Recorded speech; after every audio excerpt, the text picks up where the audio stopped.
100 years ago, more or less, an event which I would think it's hard to find a more consequential event than what was once called the Great War and was then called the First World War, when the second occurred, largely, I think, because of consequences of the first.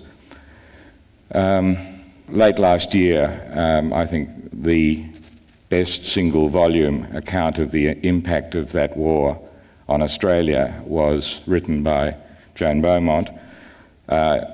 Joan is, I think, the professor at the Strategic and Defence Studies, and she was formerly Dean of Arts and Social Sciences at the ANU. She's written very widely, both here and in Europe, abroad, about both the First and Second World Wars.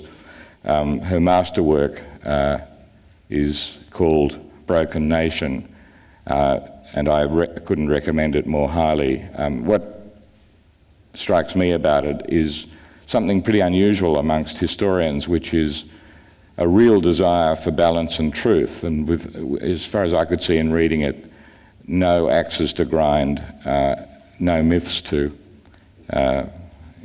kind of try and sell us, but a really sober desire to give a balanced account of that war, and it struck me when I read it as a really wonderful and impressive piece of scholarship at its best. And it's not all that usual anymore to find scholarship at that level, and it's also extremely readable, and I would recommend it to anyone who wants to understand the nature of the war and the impact of that war.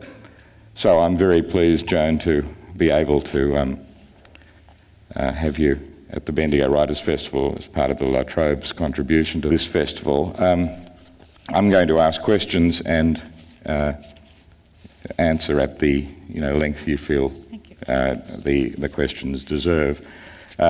We'll try and also have time at the end for all of you to ask what you'd like, and there are obviously issues to do with contemporary Australia which are still tied up with what happened in the First World War, and I'm sure that'll be part of what many of people here would like to ask.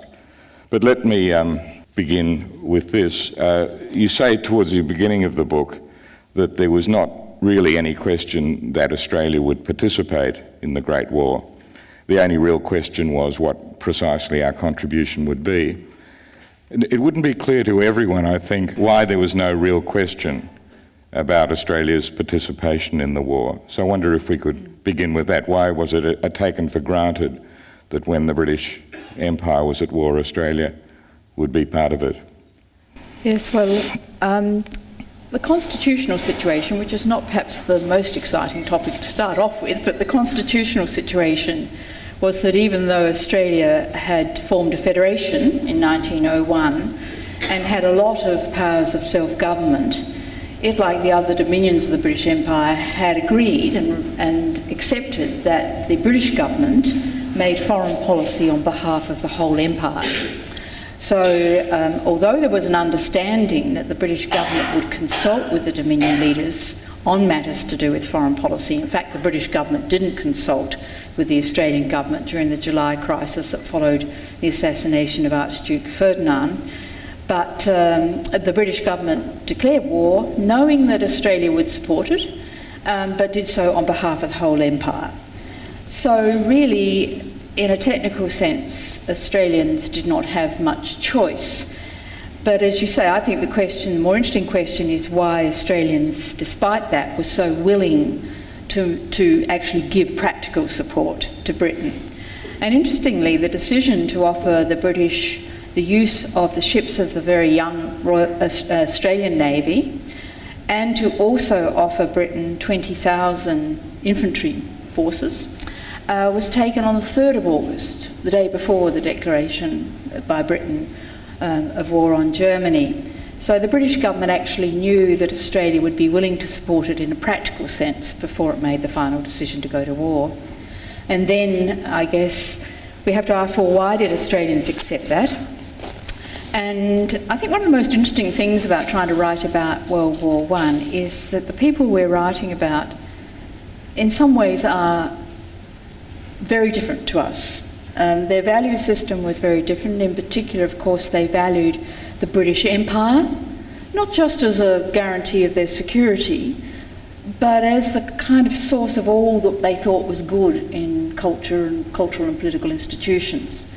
Something like over 90% of the population at the time had probably either been born in Britain or had Anglo-Celtic ancestry.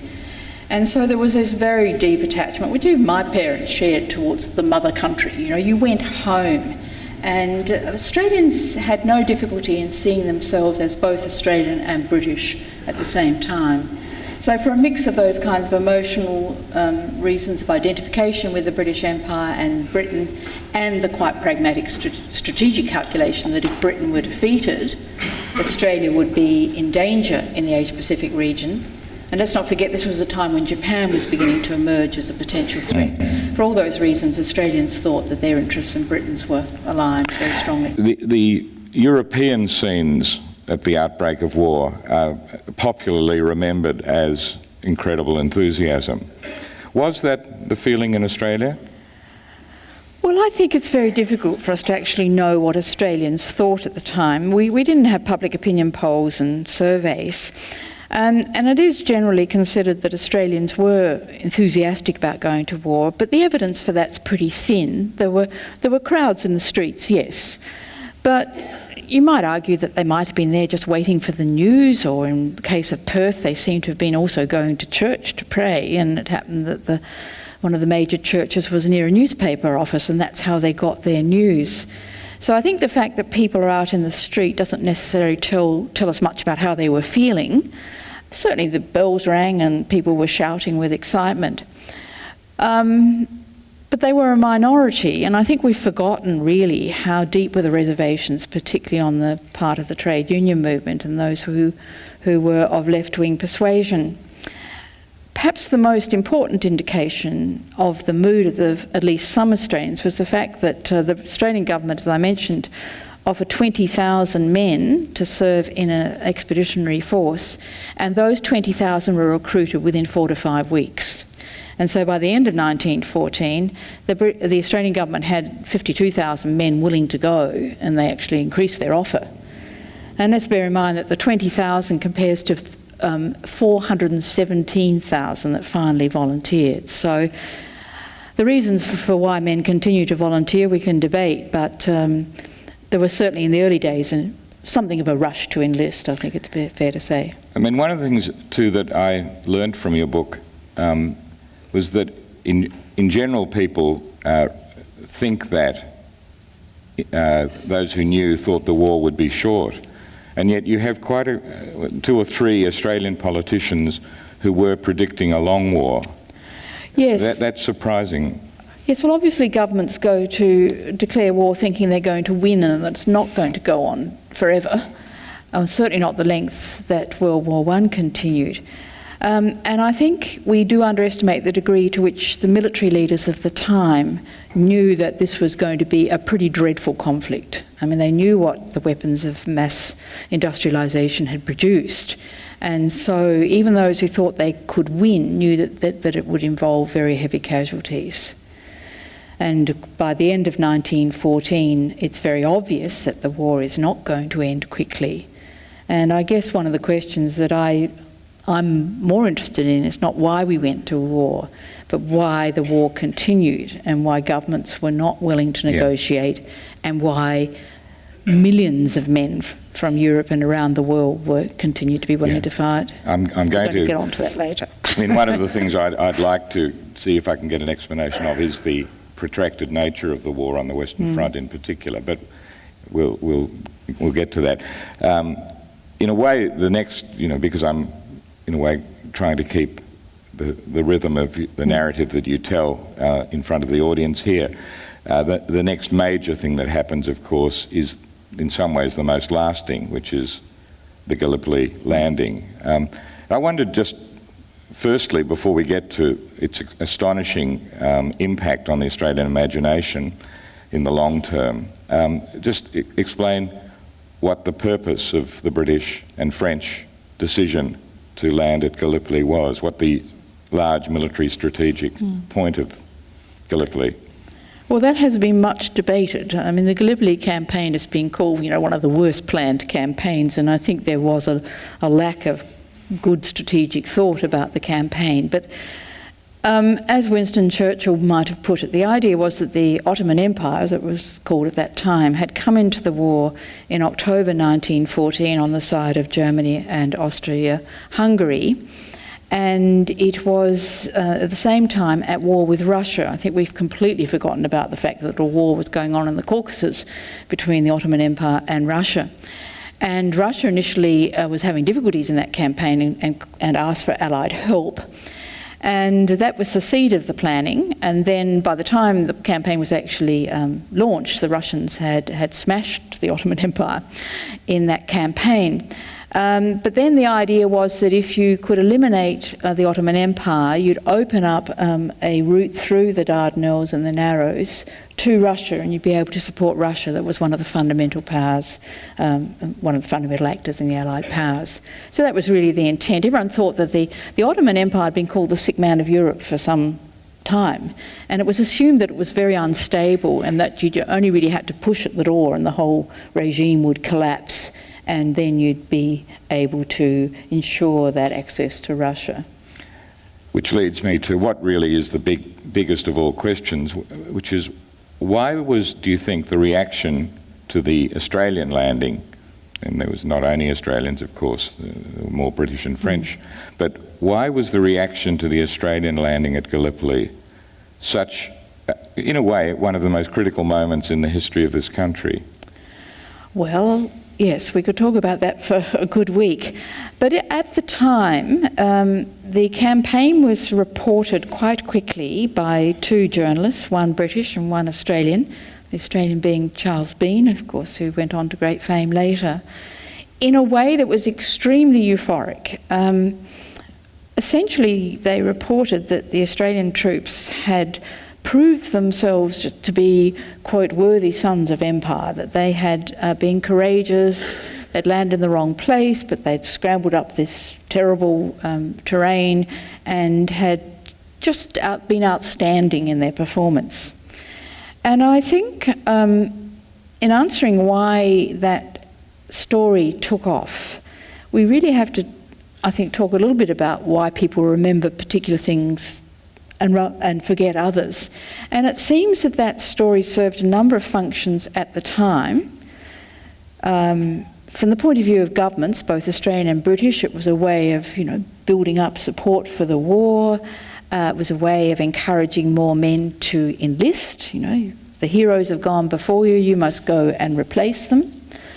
But the story of the landing also played into, I think, a desire on the part of the Australian population to hear a story that affirmed the performance of their men. And although we now think that, and understandably so, that Gallipoli has become the sort of mainstream narrative of Australian nationalism, at the time, as I said, really what people took great comfort from and rejoiced in was that Australians had proved that they were not inferior to the British. They hadn't been corrupted by living down in the Antipodes. Australian men were, as one of those journalists, Ellis Ashmead Bartlett, said, worthy to fight beside the heroes of Mons and Neufchâtel. So at the time, Gallipoli was as much part of a story that affirmed Australia's part in the empire as it was a narrative of nation. And you say, there are 4 or 5 really major characters in your book. One of them is Charles Bean, who you've just mentioned. And I think you say that he played a very large role in the creation of the myth of Gallipoli and Anzac. Can you say a little bit about his role during and after the war? Well, Charles Bean had 3 main roles, actually. He was the official war correspondent. There was only one. There'd been a ballot amongst the Australian Journalists Association. He beat Keith Murdoch. He beat Keith, yes, father of Rupert, much to Keith's annoyance. So he was the official war correspondent. And in that capacity, he actually travelled with the men of the Australian Imperial Force. He was often very close to the battle, almost, I suppose, in today's terms, embedded. Yeah. Then, on the basis of his observations of the AIF, he was given the task of writing the official history of the role of the AIF in the First World War, and he wrote 6 volumes and edited and oversaw the remaining volumes written by other authors. And then in the 1920s and 1930s, he becomes the main driving force behind the creation of the Australian War Memorial, together with John Treloar. And in a number of ways, both in his journalism and in his official histories and in what they displayed in the Australian War Memorial, being articulated this particular vision of the Australian soldier, which became the Anzac legend. And essentially what that said was that the reason that Australian soldiers were, as Bean said, one of the best armies of World War I, and that was the claim, that Australians were the best, were because they reflected Australian society. And there was something about Australian society in 1914, its egalitarianism, which meant that the men challenged authority, they didn't obey orders mindlessly, they thought for themselves, they were independent, resourceful in battle. And secondly, he argued that, as I imagine many in the audience know, that the Australian soldier was shaped by the bush. So he knew what to do in difficult situations. He was resourceful again, and those two characteristics made the Australian soldier so good. And I think one of the things that is very important about the Anzac legend is to realise that it was a story about the citizen in arms. And that's probably why it's been so lasting. It's about Australian society and the kinds of characteristics soldiers manifest. I just wondered, this, because the book is such an attempt at true judgment, sobriety, and so on, I wasn't quite sure whether you, in fact, are doubtful about the myth. How far you think it's true? Well, I don't think the myth is history. I think it is memory. And I'm particularly influenced by a definition by an anthropologist, Malinowski, in the 1920s. And he said, a myth is a story about the past that justifies the institutions of the present, keeping them in being.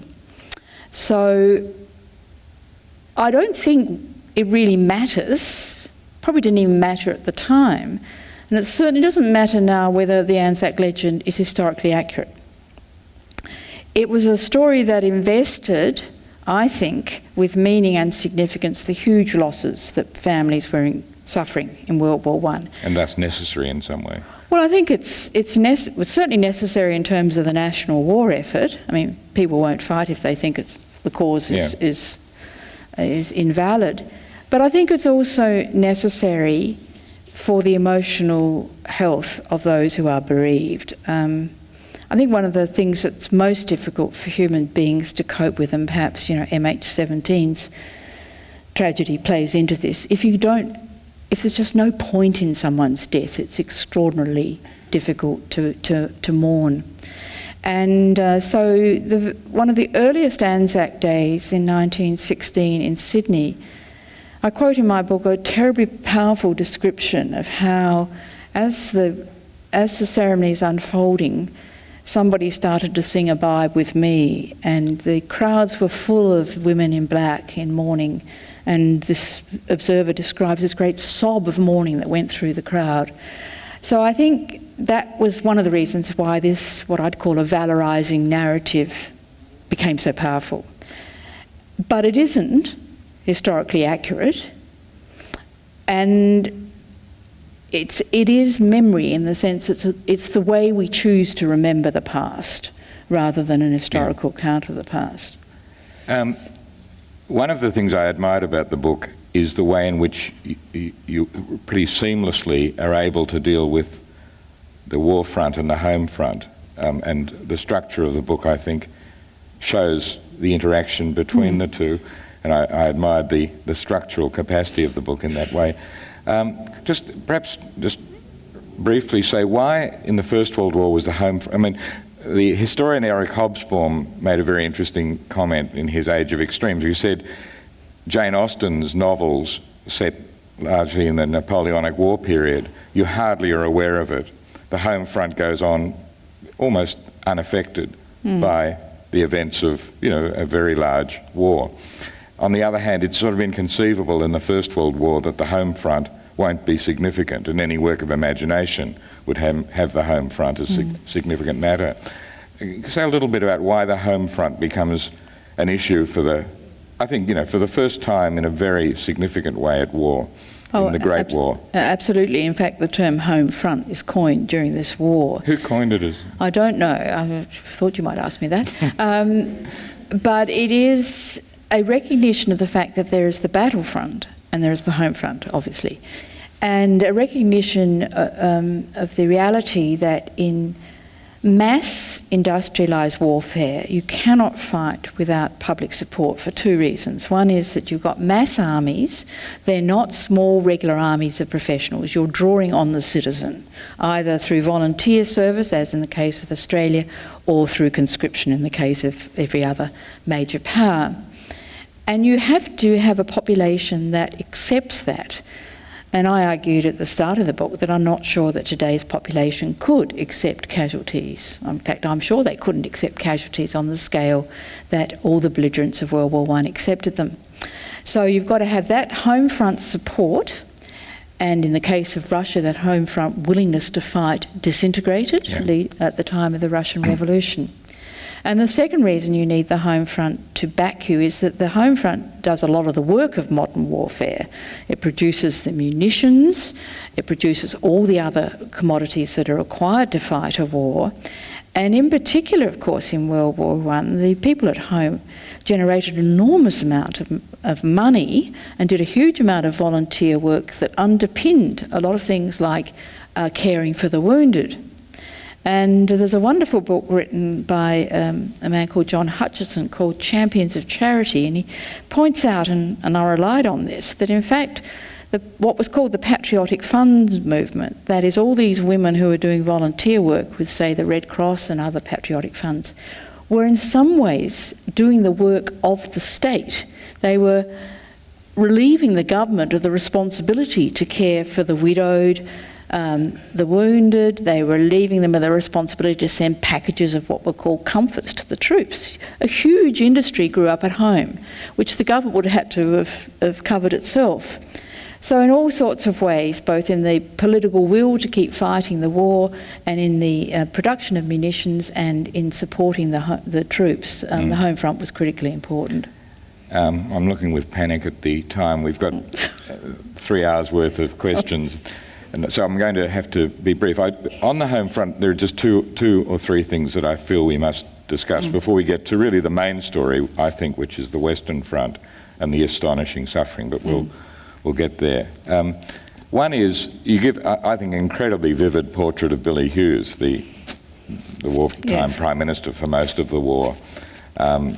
And you say something very interesting, which is that Australian politics and Australian society would have been very different, or somewhat different, were it not for Billy Hughes. He, in a way, is probably the largest character in the book. Can you say a little bit about, for those, not everyone voted for him. He was a member for Bendigo. He was, yes. Unfortunately, this town ended up with him. And he came to Bendigo just in passing because the consequence of the first conscription referendum was that he was expelled from the Labor Party and lost his endorsement for his seat in Western Sydney. Yeah. So he was looking around for another seat, and for some, Bendigo happened to be more or less vacant and reasonably winnable. But he did leave Bendigo in 1922. Can I ask how many people here knew Billy Hughes was member for Bendigo? Well, quite a few. Have you put up a statue to him? No? No. He is one of the most interesting figures in Australian political history, I think. He's extraordinary. I mean, in many ways, deeply unlikable. He was, of course, had a very strong authoritarian streak, which came out during the war when, of course, he used the War Precautions Act, which enabled him to suppress public speaking, and he was absolutely single-minded about winning the war and crushing Germany. So on the one hand, you have this very, very difficult authoritarian style personality, and yet you have to sort of admire him for his single-mindedness and his capacity to bring about change. And to me, one of the really problematic questions in political history, which I know is your field, can only really, do we have to have that kind of personality to transform societies? And both Billy Hughes and Douglas Haig, who's come in for a very bad press because of the way in which he managed the battles on the Western Front, were men who just were willing to tolerate the cost of the war because they were so determined to defeat Germany and to win. So yes, you have to both dislike him, but in some ways I think concede to him extraordinary political skills at least. And I mean, again, very vivid description in your book of the 2 conscription referenda. You say that, and it's a big claim, that it's the most divisive and even violent kind of moment in the nation's political history. Can you say a little bit about why? What was it that turned, is a democratic movement towards asking the Australian voter for their opinion on conscription, why it was perhaps the most divisive moment in our political history? Well, it was a very, very bitter, two very bitter campaigns for a number of reasons. One was, I think, the issue at stake was so big. It was really at its heart a discussion about whether the state could force a man to kill. And you may note that I dedicated the book to my father, who did not believe that the state had the right to force anyone to kill. But also I think that the debates were invested with a very deep emotional violence, which played out in physical violence in many of the public meetings, because of that each of the conscription campaigns was held against the backdrop of a terrible battle. And my argument in the book is that you cannot understand what's happening on the home front without looking at what's happening on the battlefront. And the reason that Hughes had to take the issue to the people in 1916 was because of the terrible casualties in the Battle of the Somme. And similarly, he has to go back to them at the end of 1917 because there's been another appalling battle, the Third Ypres, which is better known as Passchendaele. And there's a yawning gap between the casualties on the Western Front and the recruitment, the volunteers at home. And it seems to me that what happened was that you're living in a society where people were meant to accept the death of their son or their husband stoically, almost celebrate the loss of life as being in the cause of the empire. And so you've got a whole lot of repressed grief in the private sphere, which I think erupts in the public sphere. And that explains the hysteria and the deep emotional violence that percolated through those campaigns. There's one other element I'd like, I know you've written a lot about it in the book, that you didn't mention then. I think younger Australians have no idea of how much of a division there was between Catholic and Protestant, Absolutely. the sectarian issue. And this seems to me, if one was to find a moment in which that issue, which Australian, the non-Indigenous part of Australia was fighting to hold under control the Protestant-Catholic divide, this was the one time where it threatened the social fabric. Do you agree with that as a generalisation? Yes, well, of course, there had been tensions between Protestant and Irish Catholic Australia before, particularly over the issue of government funding for schooling and just the sectarian divide that the Reformation had left and was still reasonably active at that time. But I think you're right that that the conscription debates fan this into a real fire, partly because of the British policy regarding home rule in Ireland, and it's generally considered that the brutal suppression of the Easter Uprising in 1916 in Dublin antagonised quite a lot of Irish Catholic Australians. So although it's difficult to generalise about how people voted in the two conscription debates, you can say generally that the Irish Catholic, in part because they were working class and had suffered a lot of the economic disruption of the war, voted against conscription, and the Protestants voted for, Protestant middle class voted for. There were variations from that. And then, of course, in the second campaign, we get the notorious Daniel Mannix, Archbishop of Melbourne, coming into the equation, and he just drove Hughes mad. Hughes tried to get Mannix recalled by the Vatican, and it does seem that the Vatican finally told Mannix to quieten down a little in April, May 1918. But of course, Mannix emerges as one of the fiercest champions against conscription. So, the conscription issue has as its context the incredible suffering, incredible loss of life amongst Australians and everyone else on the Western Front. And I want to ask you quite a few questions about that. One is you call the war on the Western Front, I think your phrase is war of a different kind. And I think a lot of people here, and I'm certainly interested in, why for so long was a more or less static war with unbelievable casualties the case? Why was it a war of a different kind? Is it a question of technology or a question of... It is largely a question of technology, and I think one of the reasons why Gallipoli probably plays such a part in the popular imagination is because it was much less so. There was still much more scope for individual heroism. But the Western Front was largely dominated by artillery, what Wilfred Owen called, the long black gun. And without boring you too much with military details, the problem in 1914 was that the Industrial Revolution had produced weapons which gave a huge advantage to those defending a position, not just artillery but the rapid-fire machine gun. And so it was very difficult for people attacking across no man's land to advance. They've just mown down, as we know, in their tens of thousands.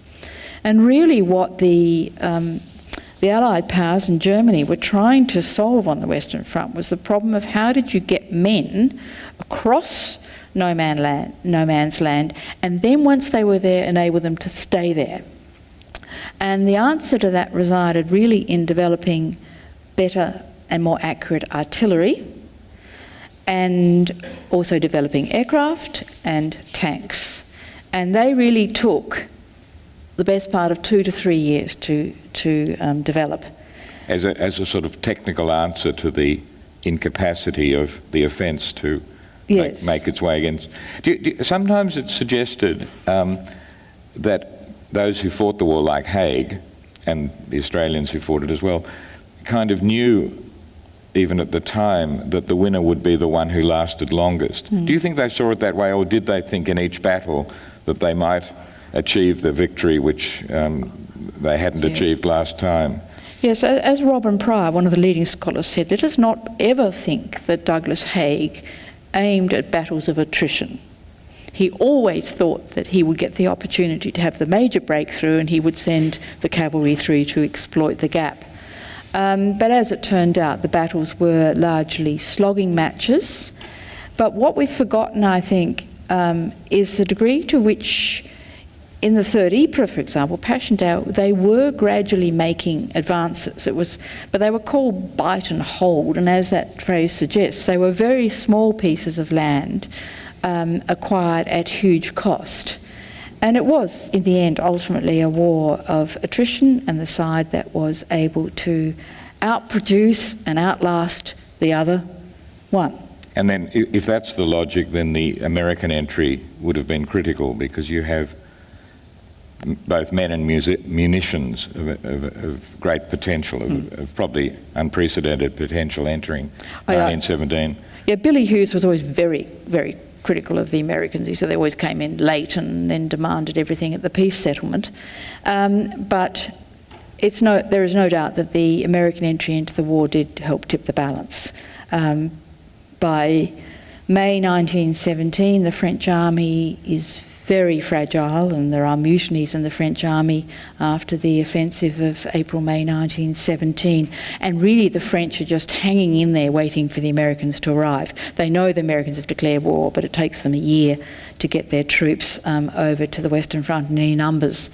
And I guess one of the things I'm critical about in the case of Australian commemoration is we completely forget that we were part of a multinational war, and really the huge damage is done to the German army in 1918, not so much by the Australians and the Canadians or even the British, but by the French and the Americans down in the south in areas like the Meuse-Argonne, which I don't think many of us have ever heard of.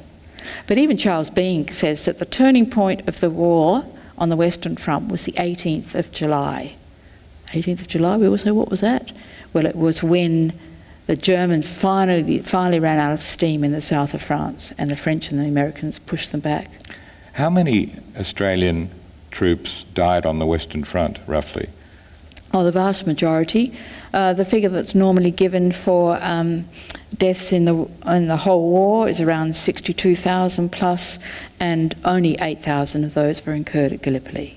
So and a few in the Middle East. And a few in Palestine, yes, a few thousand in Palestine. But the other thing I think we don't know about the distribution of casualties is how bad 1917 and 1918 were. 1917 accounts for about a third of the Australian deaths in the war, and 1918, the cost of winning was enormous. Terrible casualties in breaking the Hindenburg Line at the end of 1918. The question that must occur to everyone is, why was there not mutiny or flight amongst the Australian troops? Yes, I think in this sense they were a different generation to today's generation, perhaps an acceptance of authority, but there are two arguments normally given about why armies don't collapse. One, and they're carrots and sticks arguments basically. One is that they're scared of mutiny because they'll be disciplined, and one of the most interesting things about the AIF was that it never had capital punishment for desertion, despite the British always wanting it to. And the other argument is that soldiers fight because of inducements. One of which might be mateship, the fact that you cannot be seen to let your mates or your comrades down. But I argue in the book that I actually think that people who find themselves in situations such as the men of the AIF found themselves in the winter of 1916-17, I think you cease to have what I would call agency. I mean, what do? You get up and you leave the trench, you'll get arrested, you might get shot, and you're thousands of miles away from home. So, how do you resist the power of the state? And also I think there was a strange sensation in World War I that this war was beyond anybody's control, that you were all just victims or bit part players in this vast unstoppable drama. I mean, one of the things that made me think in your book was to do with film, popular culture. There are very powerful films about Gallipoli, and there's Beersheba, there's even, you reminded me, Charles Chauvel. But as far as I know, there's no Australian film of any great impact on the Western Front. What's the reason, do you think? Well, I think it's that the battles on the Western Front, to put it rather glibly, don't make good stories. I mean, there is a wonderful narrative form to the Gallipoli campaign. It has a dramatic beginning. It has a mistake at the beginning. It has drama as the men scramble up the cliffs. If you go to Gallipoli today, the landscape sort of is, oh wow, how did they get up there? And then you have a couple of dramatic battles, and then you have the withdrawal. So and you've got, of course, the very, very famous charge at the neck, which Peter Weir so effectively dramatised in Gallipoli, which is probably one of the most important instruments of promoting the memory of that campaign among successive generations of Australians. But as I say, if Peter Weir tried to make a film about Passchendaele, what would it be? I mean, these battles were short, they were very destructive, lots of artillery, very little advance. You know, they don't kind of have a narrative form. They don't have a climax. They just peter out. And also, there's no discrete Australian part in the story. Australian forces are brought in and then they're recycled out. So the thing about Anzac Cove and Gallipoli was that it was an Australian-New Zealand story, even though, I mean, the British came every now and then. Yes. But it just has, and I think this is germane to this discussion at a writers' festival, there's something about the Gallipoli campaign that makes a good story. And I think the battles on the Western Front, because they're so formless, are more difficult to capture. The other, I mean, the other great character in the book, I suppose, is John Monash. And my reading of your reading of him is that you're slightly dubious about he's the one military figure in Australia that emerges, in full memory from that war. Make an assessment of Monash as a war leader, commander. Yes, well, I'm not disputing that Monash was a very competent commander. But I'm mindful of an aphorism that if you're a British general, and I think we can call Monash a British general this time, make sure you're not in command at the beginning of a war. The British are always unprepared, not ready for the wars they go to, at least in the 20th century. And almost anybody who was in command at the beginning of World War I was going to have difficulty because of the technological issues we've discussed. Monash was the right man for the time. He was a civil engineer, and this was a war which in the end required meticulous planning. How many shells did you need for how many kilometres of front? Yeah. And also he comes to command the Australian Corps and to lead the 3rd Division at a time when some of the technological difficulties that I talked about are being solved. And so he gets the weapons that he can win with. So a battle like Le Hamel, which is often called the perfect battle, he's got tanks, he's got aircraft, he's got good artillery, he's got accurate artillery, he's got well-trained men, so he wins. We also, I think, need to accept that much of what we think was distinctively Australian, in terms of tactical innovation and the way Monash planned his operations, was happening across the British armies. So Monash probably learnt from the Canadians. He actually went to watch the Canadians at Vimy Ridge a year before. And also he probably learnt from General Plumer, who interestingly is the man who had a physical appearance that became Colonel Blimp. He looks a fool, but Plumer was actually a good British general. And all this planning that Monash did so well, I think, was pioneered with Plumer. Could I ask, this is like my personal interest, there is a very interesting story in the book about both Keith Murdoch and Charles Bean trying to prevent him becoming commander of the Australian Corps. Say something about that. I mean, was that an anti-Semitic? It certainly had anti-Semitic elements, there's no doubt about that. Monash and Bean had fallen out really at Gallipoli. Monash always felt his brigade needed to get good press coverage, and for reasons of morale, and Bean thought that Monash was self-seeking and trying to get publicity for his own sake. And that breach was never really healed during the war. So, as you say, when the Australian commander, the commander of the Australian Corps, Birdwood, who was British, moved on to higher roles in 1918, and Monash was appointed, or his appointment was approved, Keith Murdoch and Charles Bean and, astonishingly, an artist, Will Dyson, lobbied very hard to get Monash. He was the official. He was one of the official war artists, and he was particularly in his writings anti-Semitic. And they lobbied hard in London and with Hughes to stop Monash being appointed. So it's hard to tell how strong the just personal dislike was in that. Bean seems to have had extraordinary admiration, which we might want to psychoanalyse in the future, for another possible contender, a man called Bruden Earl-White, that very few people have heard of, but he was a very competent chief of staff. And so there was a lot of personal stuff going on beneath the surface, but certainly Monash's Jewish and German origins were a problem for him. And I mean, in a way, I see your book as very gently trying to debunk certain popular myths about Australia and the war. One is that Monash almost won the war in the Battle of August. Yes, 6th? The 8th of August, yes. 8th of August. Yes, I went to the Curry Monash dinner this week and we heard that story again. Say something about that. I mean, what your view is of Monash's role in the final victory?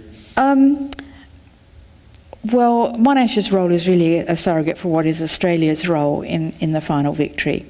There are particular points at which the Australian forces, under Monash's command and under Burwood's command, do enjoy remarkable victories. They played a part in stopping the Germans outside Amiens in March and April 1918. They, of course, rescue the town of Villers-Bretonneux, which has been occupied by the Germans, and then they have this spectacular victory on the 8th of August, which has gone down.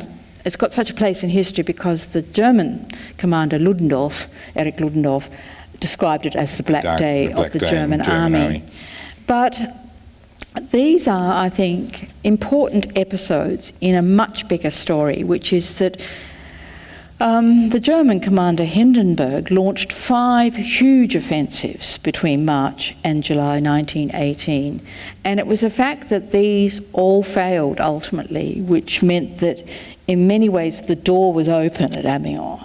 The German army has had the guts knocked out of it, I think, before the famous 100 days that follow Amiens. And one reason that, a very interesting argument that's emerging now, one reason that the German army was so vulnerable at this time was not simply that it had exhausted itself in these... Which is the standard story. Yeah, really rather ill-conceived strategic offensives by Hindenburg and Ludendorff, but they were suffering the Spanish flu.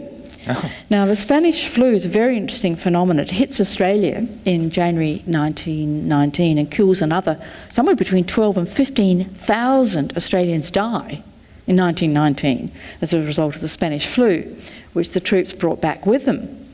And tragically, the ones who die in the Spanish flu are of largely the same age bracket as the men who died on the Western Front. The flu seemed to kill young men more than it killed any other age bracket. But anyway, the Spanish flu was one of these viral infections that kept coming and then ebbing and then coming back. And I heard a medical historian saying that by the time it hit the Western Front in 1918, it was at its most virulent. And it hit the German army in June, July 1918. So there's a lot of the Germans are actually either dying or incapacitated by the flu. So back to your point, I mean, a lot of things are happening that are weakening the Germans, including on the home front.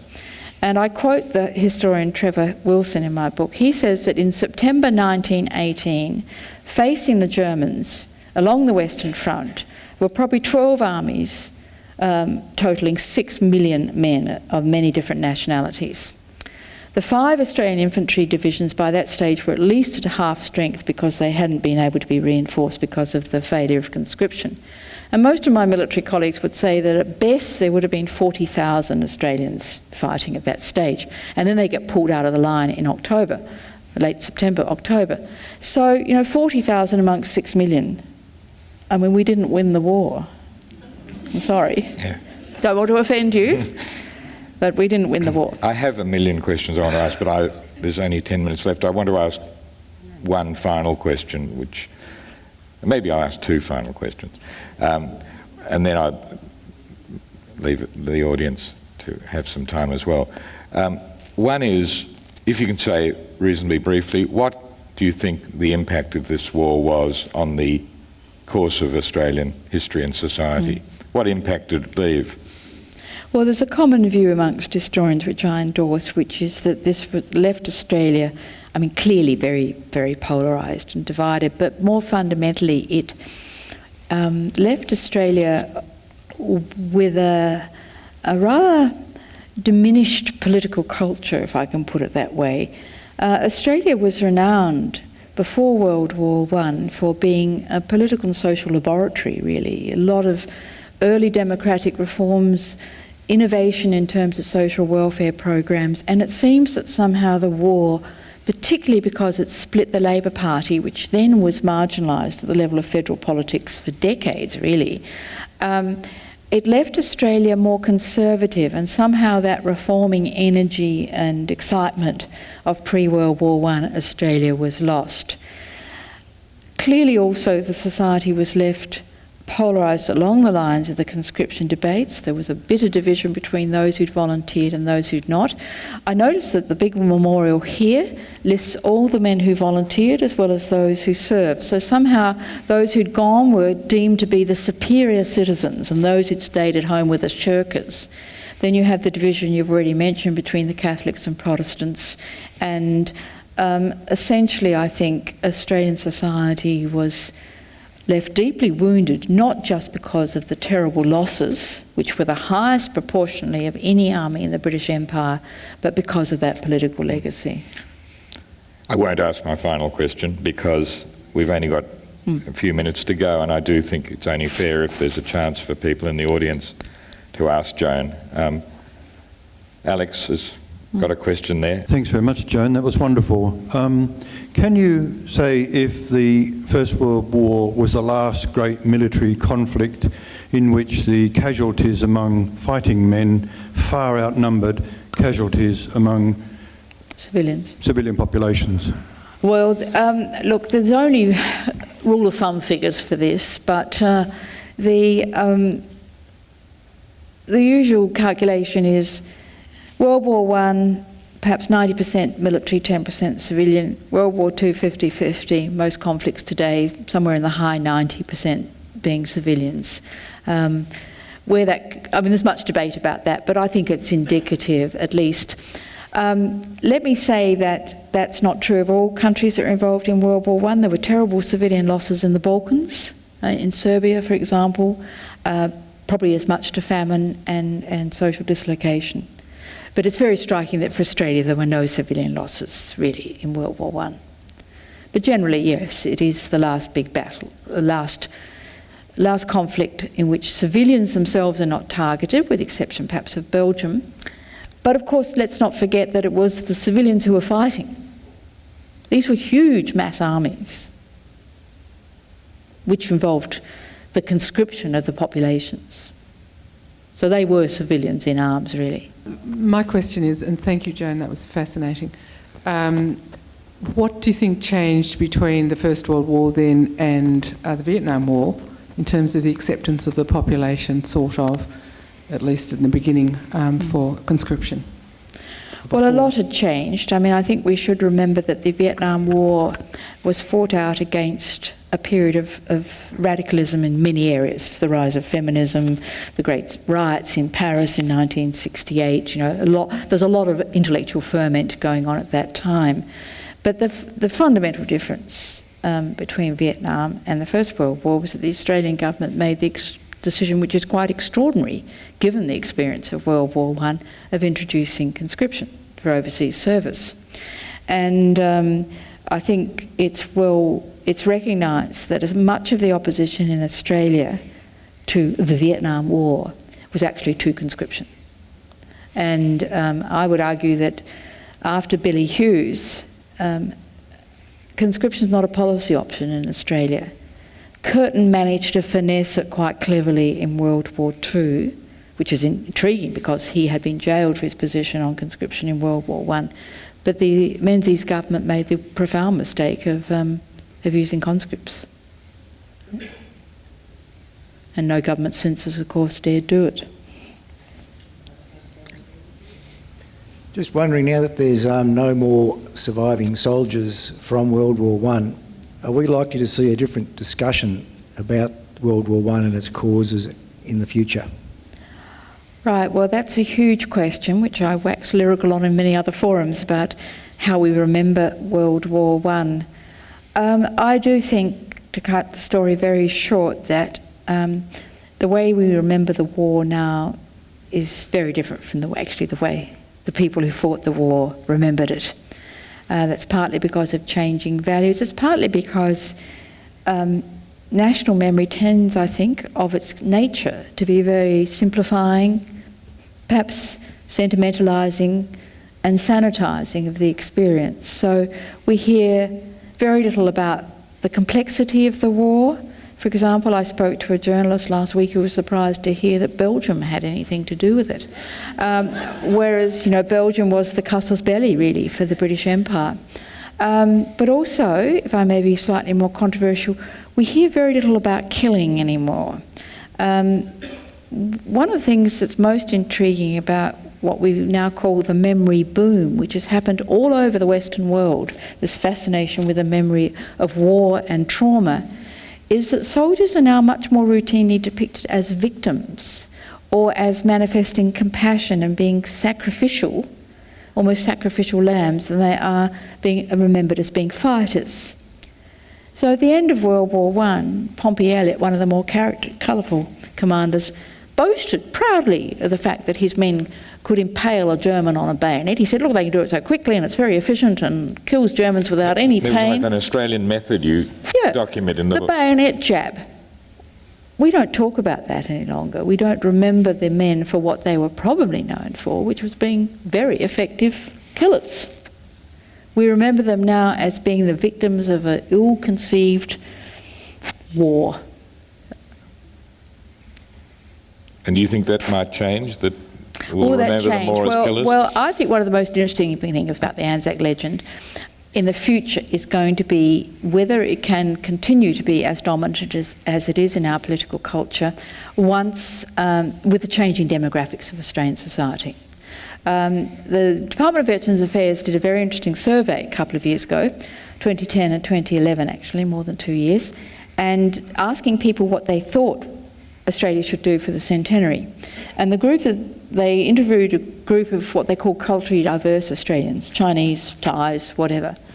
And the message there was that generally those groups, with the exception of Turkish Australians, generally those groups understood its significance, were respectful of its importance in Australian society, but were disengaged from it. So, whether it will last through the next century is I think, doubtful, at least in the form in which it manifests itself today. Can I just say that in a world where there's a very sensational media that we're all getting used to, and even at universities, often discussions are not very subtle or nuanced. It's really, for me, incredibly refreshing to see a publisher in Australia publish a book of the sort that Joan's book, full of sobriety, maturity of judgment, the main thing I used to associate universities with, which is a sober pursuit of truth, which I think the book is full of. And so I'm very proud that we've been able to have you here, and I'm very pleased that the audience has been witness to a real historian at work. So thank you very much.